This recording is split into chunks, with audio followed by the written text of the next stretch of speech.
खुद नेटो के ही सदस्य देशों ने भारत के मुद्दे पर अमेरिका को आईना दिखा दिया। नेटो ने भारत की सेना को लेकर ऐसी बात कह दी जो न केवल ट्रंप को आईना दिखाने जैसा है, बल्कि तुर्की, चीन और पाकिस्तान को भी उनकी औकात बताने जैसा रहा। सबसे पहले तो सवाल उठा कि भारत पाकिस्तान युद्ध के बाद भारत के पक्ष में कोई खड़ा दिखाई नहीं दिया। तो इस सवाल का जवाब एक और सवाल में छुपा है। सवाल है कि भारत पाकिस्तान युद्ध के बाद क्या कोई देश भारत के विरोध में खड़ा हुआ?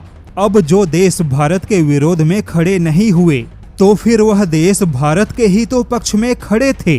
और रहा सवाल पाकिस्तान का, तो युद्ध से पहले भी चीन, तुर्की और अजरबैजान ही पाकिस्तान के साथ खड़े थे और युद्ध के बाद भी वही खड़े दिखाई दिए। यानी कि ना तो पाकिस्तान को कोई एक्स्ट्रा समर्थन मिला और ना ही कोई अलग से भारत के विरोध में खड़ा हुआ। तो फिर यह सवाल कहां से पैदा हुआ कि भारत के पक्ष में कोई देश दिखाई नहीं दिया? और अब खुद नेटो के कई सारे पूर्व सैन्य अधिकारियों ने खुलासा किया कि लगभग पूरे यूरोप का समर्थन भारत के पक्ष में था। केवल 2-3 अमेरिकी मीडिया को छोड़ के नेटो के पूर्व अधिकारियों ने दावा किया कि ट्रंप ने भारत की क्षमता को कम करके आंका। ट्रंप ऐसे नेता हैं जिन्हें हकीकत का कोई पता नहीं, जबकि भारत की सेना को लेकर हकीकत इतना चौंकाने वाला है जिसने खुद अमेरिका को ही आईना दिखाया। हकीकत तो यह है कि भारत की सेना ने केवल एक छोटे से ऑपरेशन में पाकिस्तान को घुटनों पर बैठाया, जबकि भारत ने किसी युद्ध का ऐलान किया ही नहीं। भारत की सेना ने कुल मिलाकर 30-35 मिसाइलों से जो सफलता हासिल की, वह पूरे अमेरिका के लिए एक कड़वा सच है,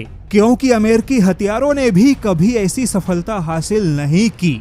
एक यूरोपियन थिंक टैंक ने बेहद ही चौंकाने वाला खुलासा किया कि अगर भारत ने कम से कम 100 ब्रह्मोस और स्कैल्प मिसाइलों का इस्तेमाल किया होता, तो पूरे पाकिस्तान की वायुसेना, नौसेना और थल सेना के सभी सैन्य अड्डे और इंफ्रास्ट्रक्चर मिट्टी में मिल चुके होते।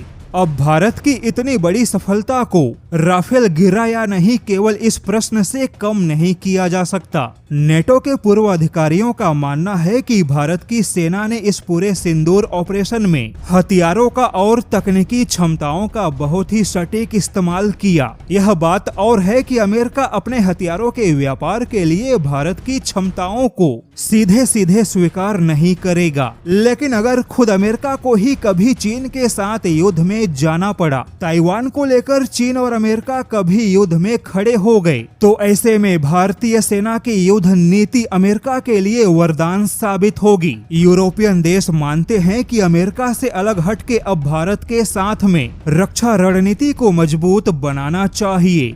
और जहां तक सवाल है भारत के हथियारों की तकनीकी क्षमताओं का, तो इस सवाल का जवाब खुद चीनी सेना खोजने में लगी है, क्योंकि बुरी तरह से पिटे चीनी हथियारों के बाद चीन खुद अपने हथियारों की बहुत बड़े पैमाने पे इलाज कर रहा है।